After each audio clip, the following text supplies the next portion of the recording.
Hello everyone, today we will see how to create kitchen partitions like this.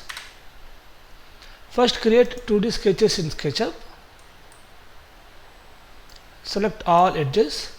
From the 1001 bit, use create rectangular framing. Specify frame thickness 18 mm by 250 mm. OK.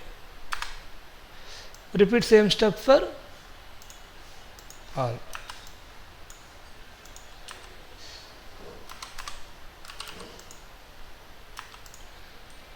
First we have to make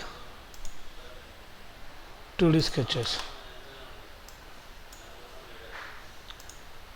Repeat the steps.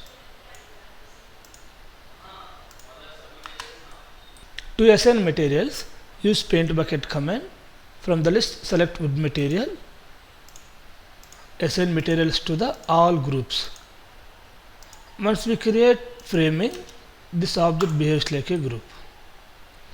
For more videos like this, please subscribe my channel. Thank you.